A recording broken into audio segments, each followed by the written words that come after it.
Welcome to the Hearty Gentleman, episode 9.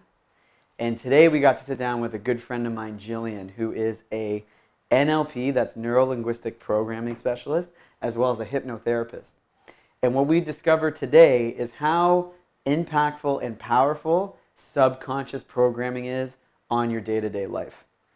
I've sort of been delving a little bit into this, but going into this conversation with Gillian, it just reaffirmed that sometimes we don't know why we do what we do, and learning that and knowing that makes you start to realize, wait, what was my behind-the-scenes motivation? So I really hope you enjoy this episode. Gillian's been a great influence on my life, and yeah, enjoy episode 9 of the Hearty Gentleman. Hello, everyone. Today on the Hearty Gentleman, we're with Jill. It's very hot today in Toronto. It's like 31 degrees without the humidity, and as much as I love the heat, I feel it makes me a little bit punch drunk in a way. Little loopy. Boondocks did an episode on that. Do you remember the show Boondocks? Yes, I do. Do you remember that episode on the heat? Present, I guess. I will. No, I'm just saying. So we're just warming up here. We're warming up with the heat. So we got today we're with Gillian Joy Whyatt. She does a bunch of cool things regarding, I guess, your mind, but more the programs in your different types of minds. So your subconscious mind, your conscious mind. And I met Gillian through a friend of mine's clinic where you work. And I was pretty fascinated with the work that you do, because I think understanding why we do what we do is pretty cool. Yeah. And a lot of, our listeners, I think once you expose a couple of the things you taught me, might be a little blown away with why we do what we do. But yeah, so I'll let you talk a little bit about yourself and how you got into what you do, and maybe get a little bit more deep into what you're doing. Absolutely. So once upon a time, as a small child and everything, I always connected to nature, spent a lot of time just being a kid out in nature, just being on my own, and felt really connected, to whatever it was. And, as life continues to go on and happen and, different decisions are made, and that, I came to a point in my life where I kind of had lost who I was. I didn't really know who I was anymore, got married, started having children and all that good stuff. And then my dad passed away. And that was kind of like the physical, or the catalyst of me going, holy shit, what am I going to do, with my life? I need to figure out who I am. And started having some really lucid dreams with my dad in them. And he basically said, listen, you've got stuff to do here. So then I was invited to a leadership empowerment weekend where I was introduced to neuro-linguistic programming and hypnosis. And I said, I need more of this in my life. And learned a couple key, tools and strategies. And then I discovered I was a hypno bunny. And I said, I need to learn more about this hypnosis thing, because at one time it actually freaked the shit out of me. I actually thought it was something of the devil, that somebody was controlling, my mind. I didn't want anybody to know my secrets, right? Because we all have our stories and secrets. And the first time I was introduced to it was a woman who said, oh yeah, I'm a hypnotherapist. I said, okay, what does that mean? She goes, oh, watch, it's as easy as this. She counted to 3, 1, 2, 3. And she brought her chest down to her chin. She was out for like 30 seconds. I said, what the just happened here?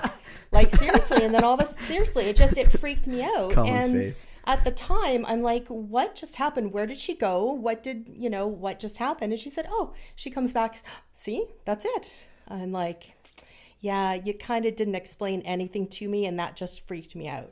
So the more that I learned about it is that it's part of us. It's based on our neurology and our biology. It's how we're created to have an unconscious mind.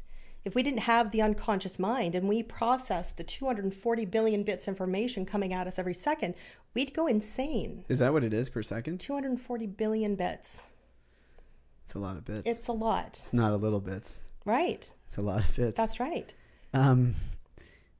Because, when most people think of hypnosis, at least me, when I first heard about it, it was what you'd see on TV. And it's always like at the party and they put you under and you lose total control of your body and total control of your mind. And you're just sort of like at the mercy of somebody else. How much of that is real? Like, can that actually happen? The fun thing about that is that, so I'm also trained as a stage hypnotist, right? So I can do stage shows as well. The fun part about that is that the for people who get up on the stage and do that kind of stuff, they do that kind of stuff with 4 shots of tequila in them, right? Yeah. You know, you're not going to have people up there, going under, trance or, being in hypnosis if they're extremely reserved, if they're cautious, because they're going to be very, closed off. They're not, wanting to use their imagination. People who are suggestible love to use their imagination. They love to have fun. They love to play. So the hypnotist easily gets people, pre-selected, and then they go up on stage willingly. How do you do that pre-selection? There's a couple different processes. Do you want to give away the tricks? Are you not allowed to? No, there's a couple different processes. It's no different than the pendulum or the watch swinging, right? There's a couple of different techniques, and you just, incorporate a certain movement with words along with it. And your unconscious mind, basically you're programmed, immediately to respond to that signal once it's given, right? So basically I'll be like, and when, you want to come up to the front of the room because you love to come up to the front of the room, maybe I have a pendulum or a necklace and I'm just waving it back and forth, and you're going to come over here. It's so fun and simple. It's not even funny. So fun to control people. Yeah. Do you know what's really cool? Do you know the newest movie, Incredibles 2? I want to see it. Yes. I won't give it away, but like hypnosis is becoming like covertly in kids' cartoons now. Captain Underpants is about hypnosis and mind control. Okay. Incredibles 2 has an element of hypnosis in it. So I'm like, hey, I've got my work cut out for me because I need to debunk some of this mind control stuff. Yeah. And are they doing it in a positive way? Or they're like, are they manipulating the children of society? They, not necessarily manipulating the children, but they're interweaving it into the story, making it sound like the people who are being hypnotized don't have control. But that's a myth that is very real, that we are always in control. We're never going to do anything that goes against our morals, our values, or beliefs. Never. Yeah, I found when you put me under hypnosis, that was one of my reservations. I'm like, she's going to make me like bark like a dog or something. But no, I would have done something much more fun with you. I'm teasing. We don't know what that is. Maybe we can try on the show. But so I knew exactly what was going on the whole time, but it was almost like you turned me schizophrenic in a way where there were like 2 voices. That's what I felt like that was. So is that like when you talk about the subconscious mind versus the conscious mind, for people who have never heard those terms or understood them, how would you explain it? Well, it's basically no different than if whoever's listening is familiar to driving a car, right? And all of a sudden you're driving along and then you start, thinking about that, long list of things that you need to do, and you continue driving along, and then all of a sudden you're pulling into your driveway and you're like, I don't remember the last 5 minutes of what I just did or where I just went. Well, you are in what's called driving trance, otherwise known as you're unconsciously competent. You know how to drive the car. Your body actually knows how to drive the car. Your conscious mind is off thinking about what you need to do or worrying about whatever it is. And your unconscious mind knows the rules of the road. It sees the lights, it stops, it starts, everything. That's all of a sudden why all of a sudden you go, and you'll shake yourself out of it because you are in driving trance. That makes sense. Okay. It's easier to get there when you're high. Yeah. When you're what? When you're high. Yes. Yeah. If I smoke weed, that's usually when I feel that kind of. Yeah. Does weed like put you into a more subconscious state? Do you know? Well, what it does is it bypasses the critical faculty is what it's called. Alcohol will do that, right? So it decreases your inhibitions. That's why people like to smoke and drink, right? Because it relaxes you and allows you, like I said, so the critical faculty is like it's like a filter, right? So if you look at the mind, you've got the conscious mind at the top. Critical faculty is a little sort of, in between, and then the unconscious mind. The critical faculty basically filters everything out that, we care to think about, right? And then we let what we want in. So yeah, like when you smoke or when you drink, that's when people, you know, they let go a lot of things that they normally wouldn't without it. Is that dangerous? It can be. Driving trance? It can be, because I mean it depends on how deep you go, right? I mean, so, and I personally think that's why we have a lot of accidents for that reason, is because people are not actually driving when they're driving, right? They're elsewhere. They're always doing something other than driving.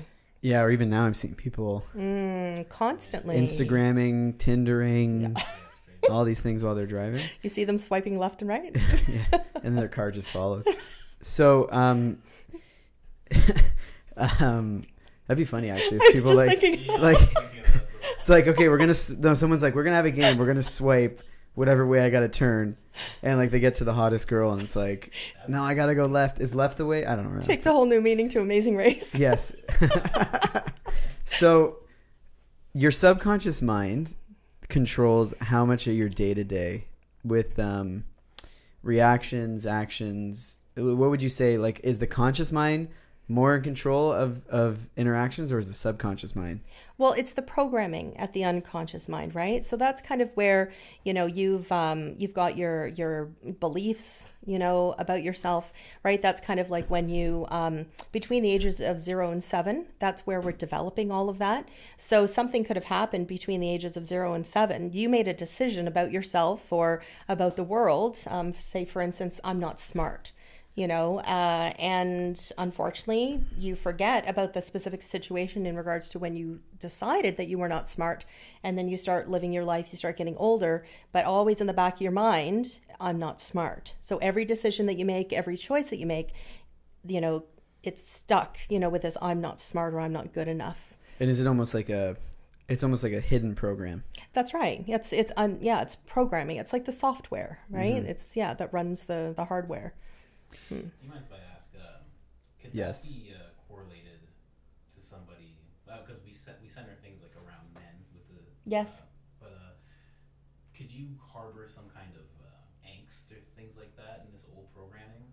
Like, does it just have to be like, I'm not smart, or like, could it be like anything?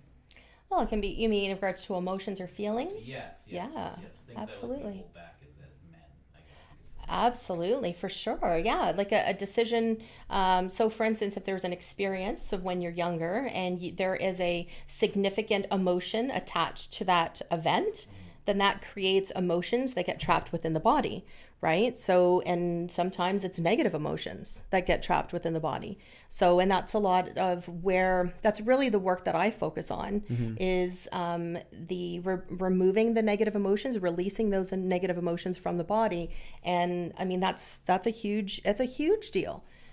So like, let's say, I'm trying to think how that can apply to somebody now. Like, let's say, yeah, go on. I just want to ask, do any young men or any like men like our age or anything, like, do they come in for that kind of thing? Is that a lot? Yeah, a lot. Actually, you'd be surprised at how many young men come to me who are overly emotional, who actually sit in my chair and they literally are just like crying in buckets, and they just can't control their emotions. I mean, obviously it's a safe place, right? Where, I mean, I encourage, that.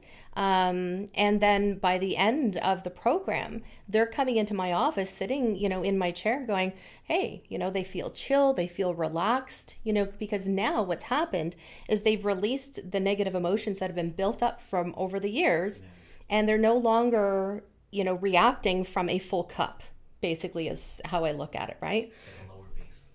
Right, like you've released those emotions. So now when you experience, anger, sadness, fear, hurt, guilt, any negative emotion, now you kind of have a baseline where you go, oh, that happened. And now you're not reactive. Now you're able to sort of sit back and go, oh, okay, yeah.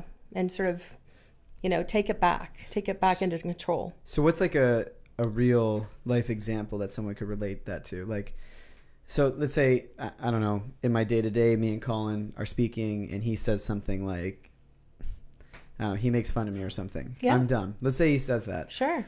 And he says it as a joke, and I know he's joking, but I'm completely like anger or raged out. Sure, absolutely. So if you haven't done the work, okay, and you have there's what we have something called gestalts, right, within our, unconscious mind. Gestalts are basically emotional buckets, and I look at them like a pearl necklace. And yes, I know that could go elsewhere, but the pearl necklace, and the gestalts, we're just going to leave it like that. And gestalts are emotional buckets. So wherever the emotion, say anger, all those events, wherever you've felt anger, is going to go into that gestalt, right? If over the years it builds and builds and builds, and you haven't dealt with any of that anger that's gone into that gestalt, and he says you're dumb, you're going to go, what the and you're just going to lose your mind. But it has nothing to do with Colin saying no. It's about how you've reacted to it. And that is the whole purpose about why you want to learn how emotions affect your body. They're all purposeful. They all play a part. But if you're not, paying respect to them, and dealing with them in time, that's where people just, they lose control. They're not able to deal with life, and they're not able to manage their states and their emotions. Most men don't realize the more that you are in control of your emotions and you allow the emotions to come up and you recognize them, that actually makes you stronger as men. We think it's, weak to cry or to show, emotion. No. If you allow that to come up, then you're more apt to deal with it more effectively than if you weren't. Yeah. Yeah, and we're taught almost to repress and drive stuff down. Boys don't cry.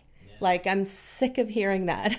It's horrible. I mean, we're human. It doesn't matter if you're a boy or girl, we have all the emotions. Yeah. How much impact could that have? Because just hearing you say boys don't cry, like a mother saying big boys don't cry, how much can that actually it could be detrimental. In regards to emotions are things. Emotions are things, right? So just like thoughts are things, right? So when emotions, a young boy has an emotion that comes into his system when he's young, and all of a sudden mom says, boys don't cry, or dads say, boys don't cry. Then all of a sudden he goes, you almost hold your breath and you're like, okay, where does that emotion go? Okay, if we get into, meta medicine, right? That actually attributes. What is metamedicine? Metamedicine is the process of where emotions actually reside within the body, and that creates disease and dysfunction, right? So emotions play a huge role on our physical health, right? So if that young boy is suppressing all that anger or rage and not dealing with it appropriately, then he gets to be a young man, and now all of a sudden he's experiencing all these health problems and health concerns. And to be honest, I'd probably say 85% of my clients, they come to us at the Institute specifically because of health concerns or problems. And we say, you know what? The mindset is the foundation of all health. Right? You need to have the mindset in place, the mindset, the healing from the past, so that you can actually heal. You need to be in a parasympathetic, right? And process. Parasympathetic is the relaxed state. You have so you to have be sympathetic. Yes. And we mostly live our lives in sympathetic. Everybody's all stressed and strung out, and that's why they're reaching for alcohol and all these things to relax us. Yeah, I after I did let go of some emotional stuff, deep seated. Yeah. I lost 18 pounds in a month. That's right. And that was such a clear representation of, I was eating healthy, working out, doing everything proper. Yes. And I held on to this almost emotional weight. Yep. I released it. I went to the washroom 4 or 5 times a day. Absolutely. And you hear that often, right? When people release emotional stuff, is they actually let everything sort of just. That's right. Yeah. Those who hold on to extra weight have rage and anger issues. So when I deal with people, right, we're all on a journey here, so we're not making any assumptions. No. One of the tasks that I give people who are dealing with weight issues is to do rage work.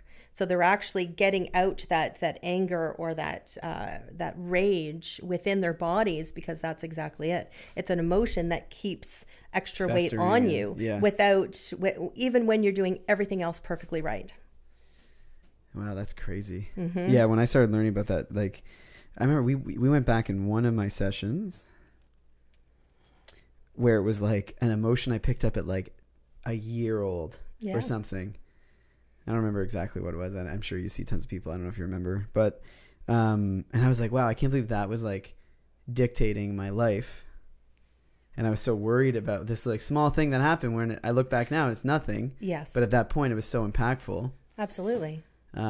So if people want to start recognizing what is subconscious and what is conscious, how do you start waking up? I know Eckhart Tolle says that, like more conscious, you have the little eye and the big eye. Yeah. But what can people start to do to actually recognize that they're operating from that subconscious level? Do they need help? They need to go to someone to bring it out, or?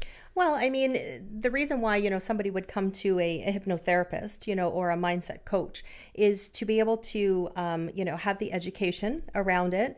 You can Google anything, you can go whatever, but you need to also have that connection. You need to have rapport with your practitioner. So you can go online and get an MP3, on doing, releasing emotions. However, if you don't have that, an energetic exchange is what I like to say, you don't have that connection with your practitioner, you're not actually going to do the work that you need to do, right? You need to have the belief in yourself, but you also need to have the belief that somebody else believes in you. See, every single person that comes into my office, I look at them and believe in their absolute magnificence, that we were created to have, to be, do, or have absolutely anything that we want. We literally can create anything, absolutely anything that we want. So I sit across from my clients with holding space for them, right? And that's also what helps facilitate the magic and the growth and the change that happens. It's actually something you said there. I just wanted to get your opinion on. So you can be, do, have anything you want. But I think with that, you have to also understand that means you're in full responsibility of your life. Absolutely. Which also means, and tell me how often this happens, I feel a lot of people will come out of situations with a victim mindset. How much of that victim mindset is pre-programmed stuff from when you were a child? Like, is that often the 30-year-old adult mind talking, or is that your subconscious mind convincing you that you're the victim? I think it has a lot to do with culture and society as well, right? Okay.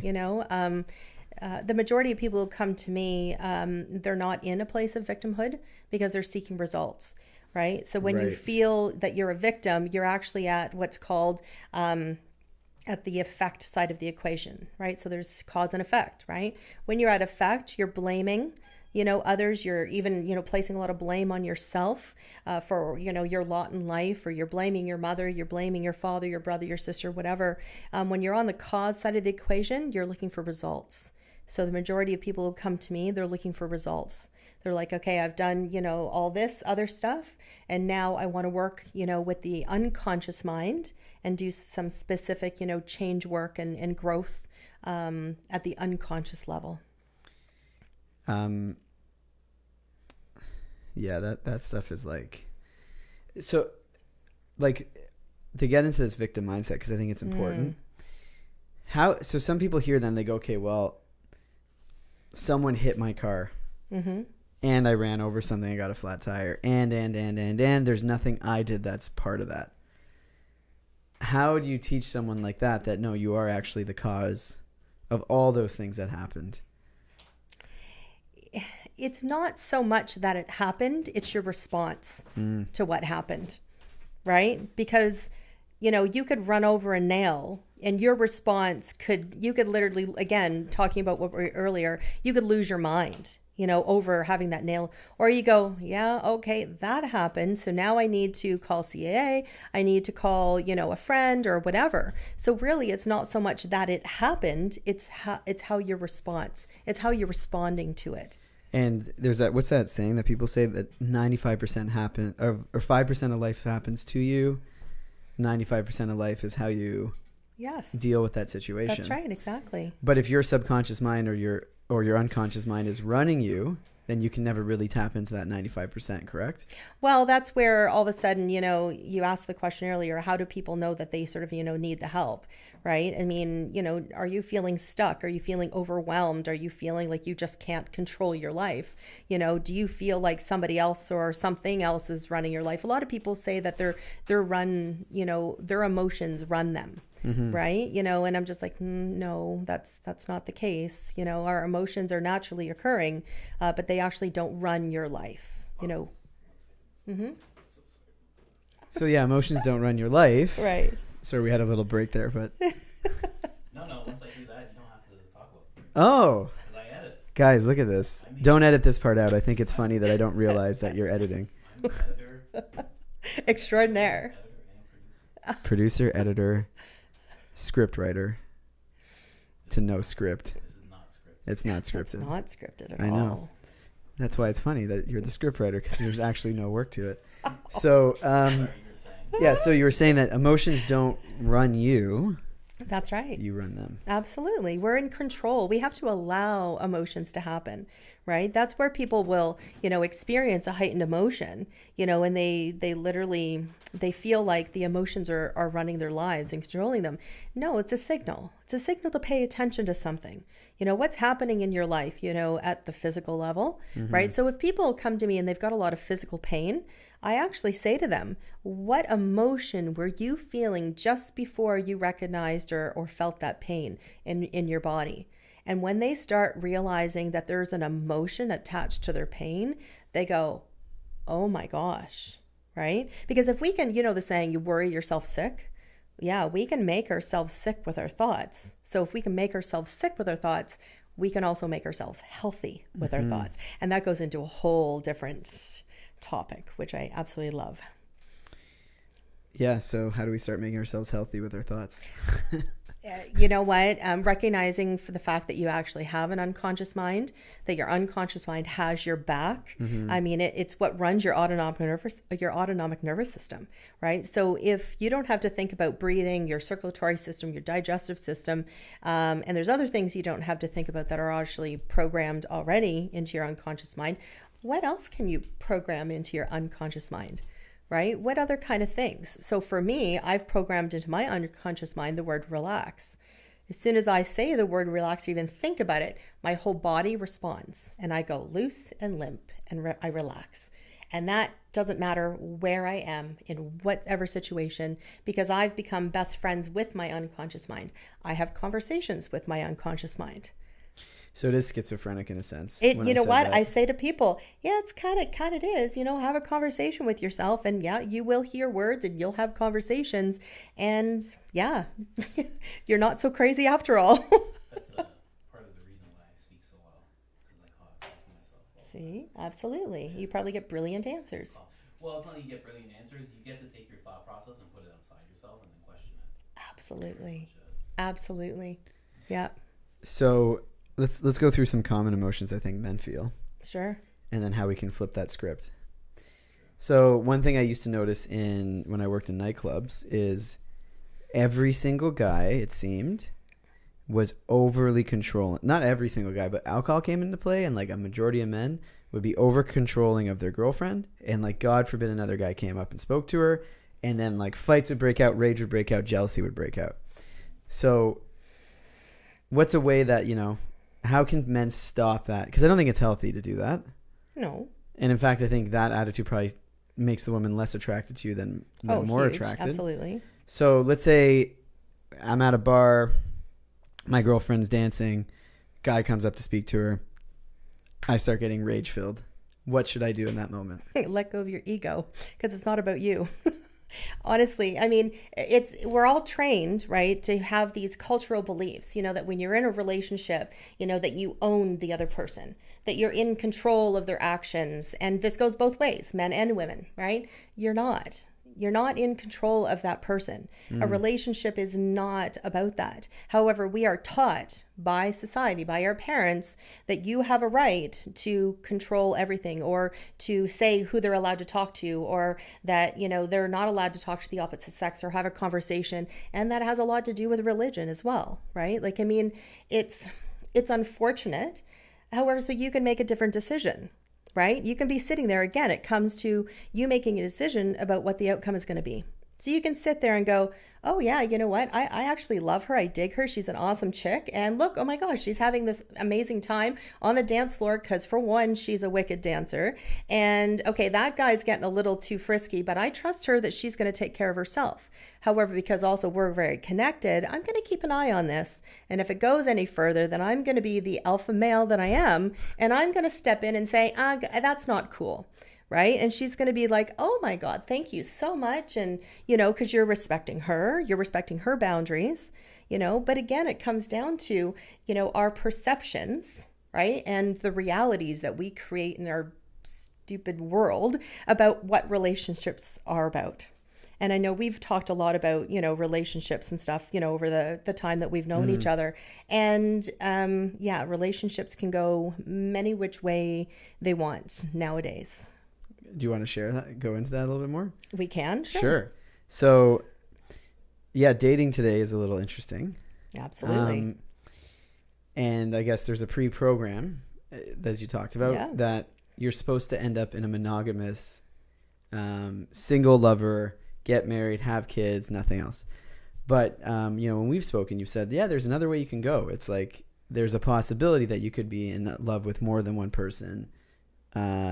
And you can be in more of an open, I guess, relationship. Sure. So let's say if a man's listening to this, how does he bridge that topic with... Very carefully. So hold on. Maybe we can get your definition of polyamory, because we've had someone else on who spoke about his, but I think everyone has a little bit different of a mindset towards that. Sure. So I am somebody who have zero judgment anymore. I mean, I've been married twice. I've, you know, done the single route before, and I'm in a relationship again. And, you know, so there's so many different schools of thought, and nobody should ever tell you how you should think or feel. Mm-hmm. The only way that you're going to recognize, you know, what's good for you is for you to go out and, you know, experience or do what you need to do to find out what's good for you. That's what it all comes down to, life in general. You need to know what you want, and you're not going to know that until you go out there and, you know, you ask the questions, or you know, get into certain relationships or whatever. I think of the Netflix series Sense8. Have you watched that? Oh my gosh. Okay. Anyways, it's all about the love. Like, it's all about loving humanity, right? It doesn't have to do with, men and women. It's about just loving humanity. And it's a pretty awesome show, actually. Not that I'm plugging it. But in regards to, polyamory, I mean, there's, rules or schools of thought, in regards to how that should be done. And really, it doesn't matter what two people decide to do in their life. That's what's right for them, right? So there's a natural law, right, that says, there is no right or wrong, right? The only time that something is necessarily wrong is if you are physically hurting another human being. Now, if that other human being actually is in agreement with the, whatever, then how can that be wrong?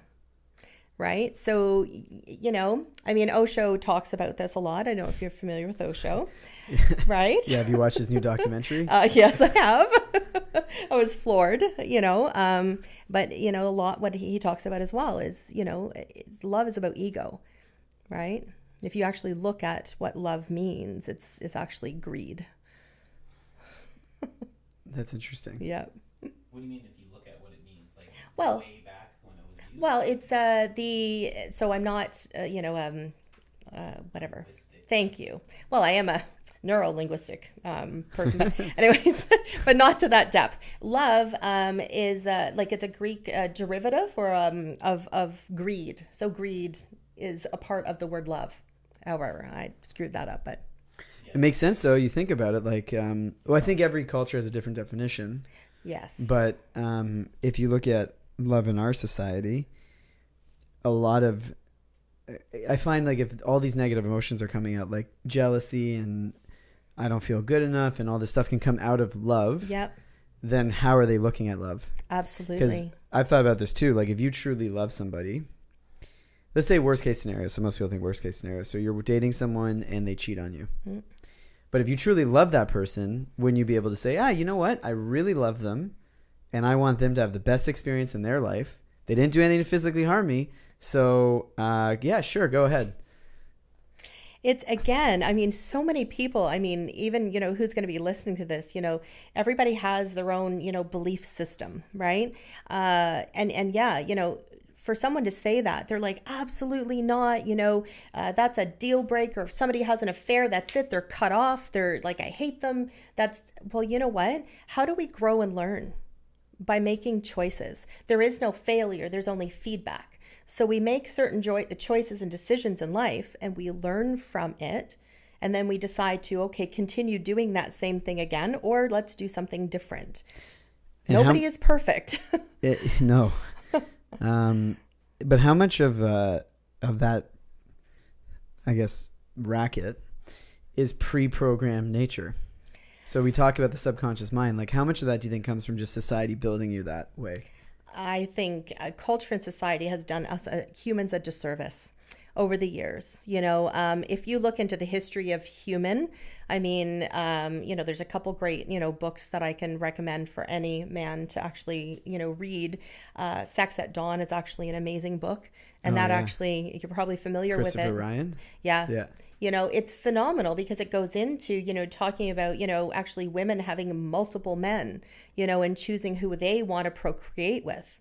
Back in the day, tribes and everything, completely led their lives differently, right? And now in today's society and culture, I'm not saying monogamy is wrong, because when you find that right person, you don't want really anything else. You want it to be just the two of you, so that's okay too. It really just comes down to what two people agree on, and have those hard conversations, ask the hard questions. You'll be surprised by the answers that you get. Most people aren't surprised. That's why they don't ask the questions. Well, that's true too. That's true too. And where's that fear come from? What programming? Right, exactly. You can go down a rabbit hole with this whole, like, once you, I think it's like taking the red pill in a way. Like, it just opens you up to realize, like, how much of your life is programmed by your parents, your grandparents, society.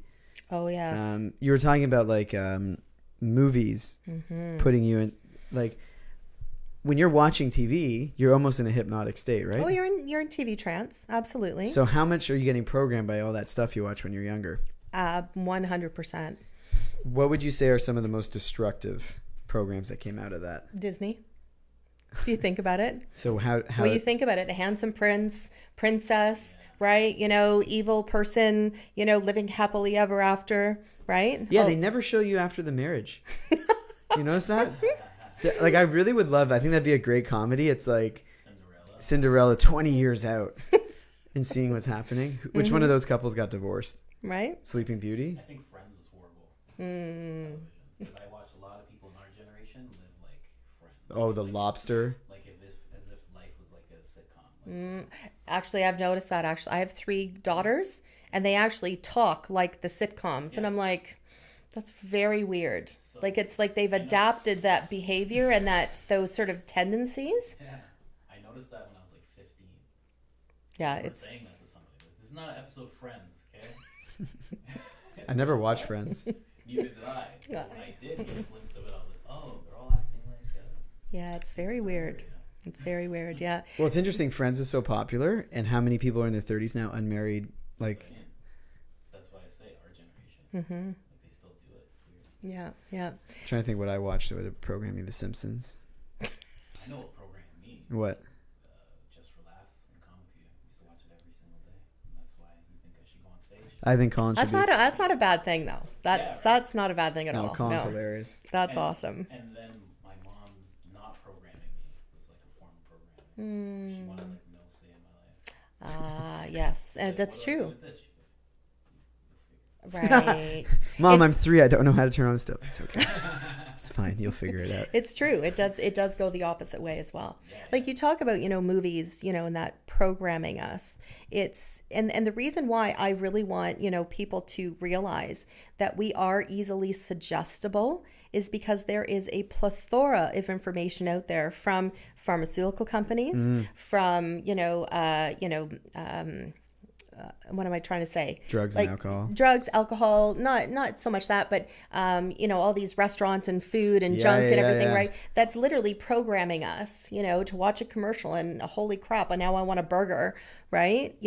We are highly susceptible human beings. So therefore, recognize that in you. And once you recognize that, you start seeing it. You're like, I'm not falling for that. So how do you not fall for it? Because I think it's becoming conscious is one thing. Yes. But like even me, I had this ritual. I'd go to the airport and like I'd see all the candy everywhere and I'd buy a bag of the arrows, like the chocolate arrow balls.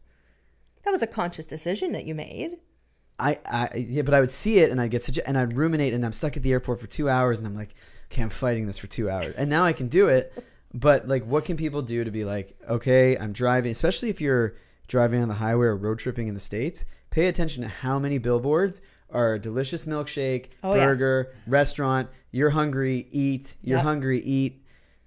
What would you do to be like, not going to have that burger? Well, it's to recognize what's happening. It's to recognize that those things have been put in place to alter your choices, right? To make the suggestion that you're hungry, to make the suggestion that you're thirsty or that you need a treat, that you deserve a treat, right? So it's recognizing the fact that that is a possibility.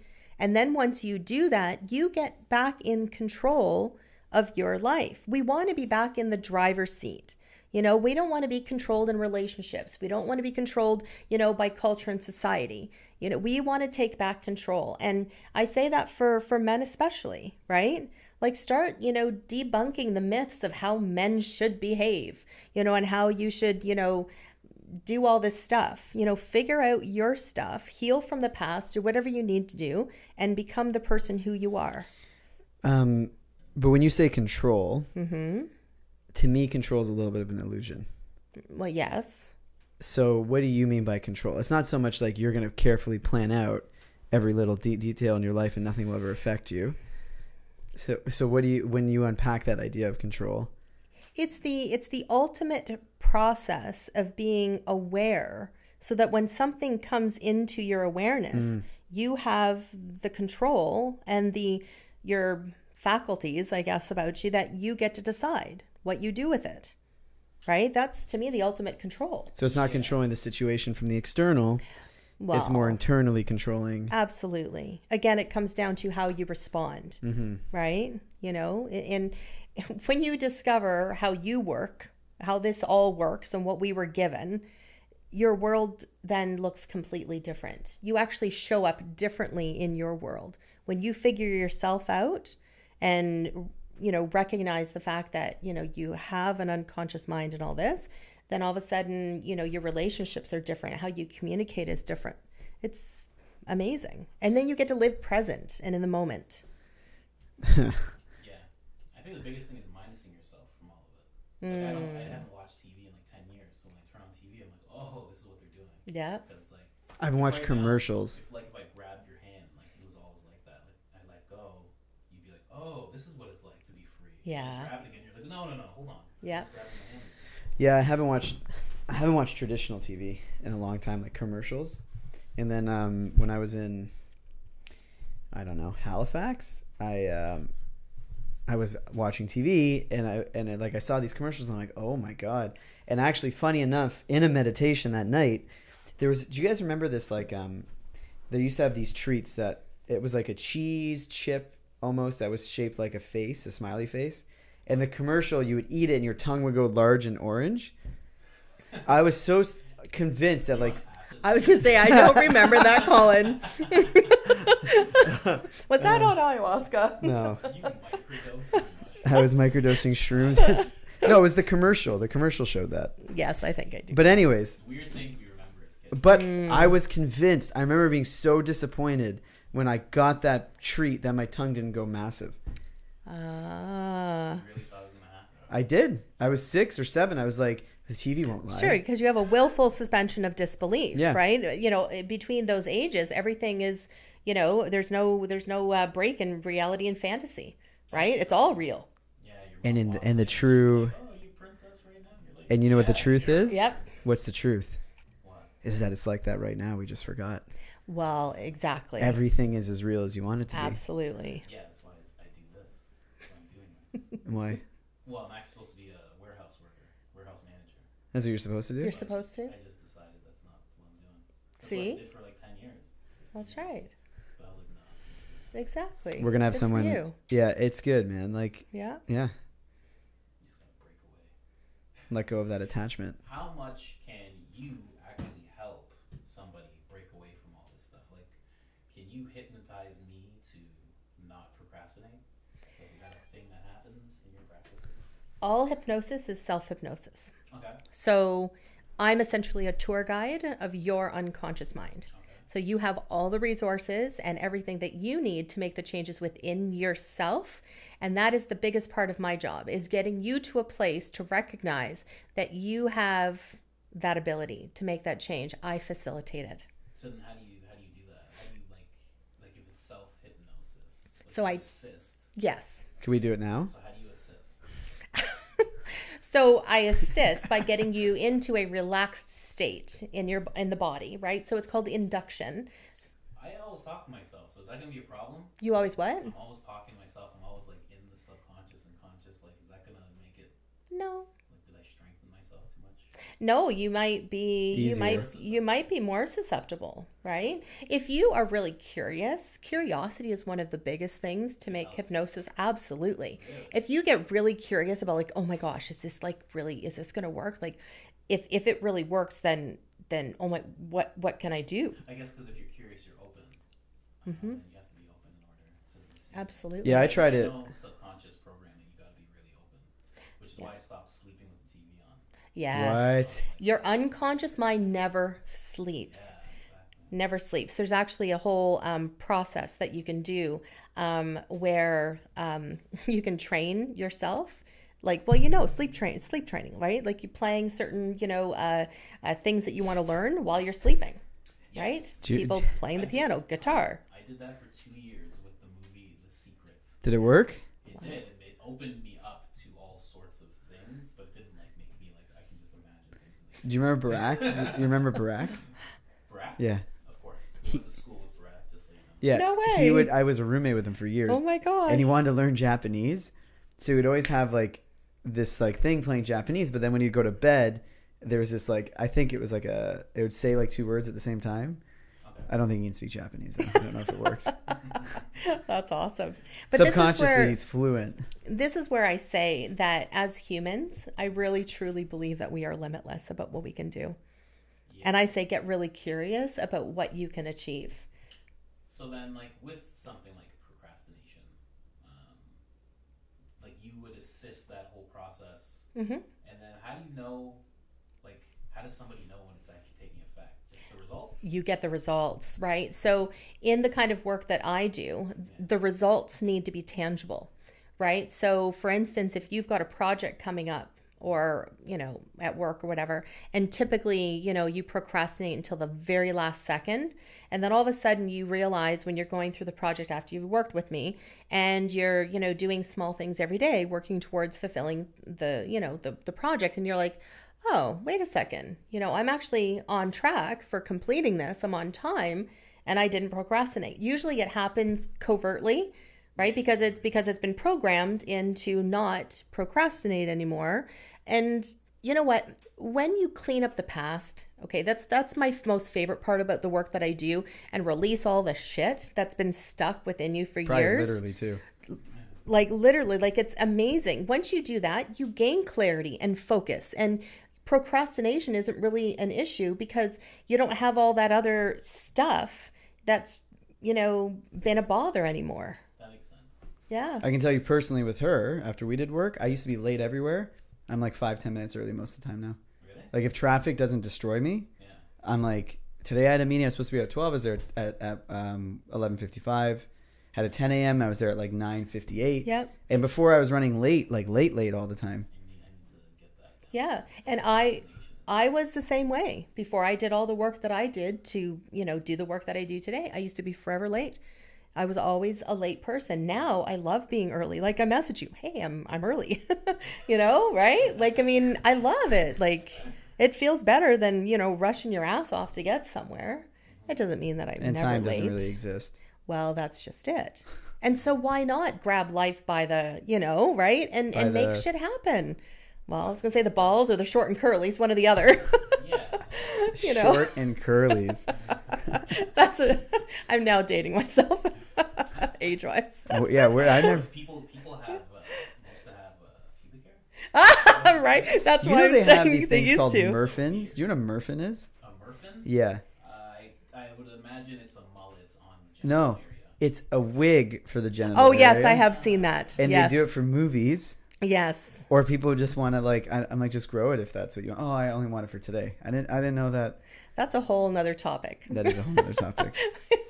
Sorry, I'm ADD. That's programmed into me. Are you kidding? I have those same tendencies. So if people wanted to find you, Mm-hmm. you're at the Living Proof Institute, which is located in Mississauga and in...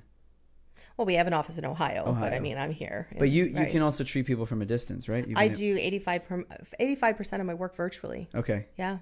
And again, just to bring it into people's personal life, I think we need to say it one more time, how important it is when you get your subconscious understood a little bit more. Yeah. How that translates into not just like relationships, but your work success. Oh, huge. If you're an athlete, a lot of athletes now are using mind coaches. It's all about mindset for athletes. Yeah. Mm-hmm. Where else is that? Health. Oh, physical health, emotional health, whatever you seriously want to. Some people, will say, hey, my life is great, but I want to kick it up a notch. Right. So you don't actually have to be dealing with a whole bunch of stuff, to work with a hypnotherapist or, I'm also a master practitioner of NLP, which is neuro-linguistic programming. You don't have to be falling apart to do work, at the unconscious level. You can up level using it. Yeah. Level up. Cool. Okay. So Living Proof Institute. Yeah. Do you have an Instagram or any business page? Well, if anybody actually wants to book, I do a half-hour free discovery call. Oh, cool. www.speakwithgillian.com, and that's with a G. Or the Living Proof Institute, becomeproof.com. Yeah. Okay. Yeah. Amazing. It's easy. My name's, Google me and it comes up. There's not too many Gillian Joy Whyatts out there. Is there any other one? Not that my name completely, no. Do you have another Colin Cummins? Yeah, of course, there's thousands. There's one other Jordan boxer. Really? Some really good looking Brazilian dude. Nice. I'm like, that's my alter ego. Nice. And I messaged him and he didn't ever get back to me. That's awesome. No, thank you very much for coming on. That was a lot of fun. Yeah, absolutely. And, thank you for having me. Remember, guys, your subconscious. Start paying attention to what you're doing and what is being done to you, I guess. Absolutely. Camera's there. Bye. Oh, that was fun. Yeah, could totally went down so many different avenues and roads and. You can come back anytime you want. No, like we try to keep them around an hour. Yeah. But we could do a whole.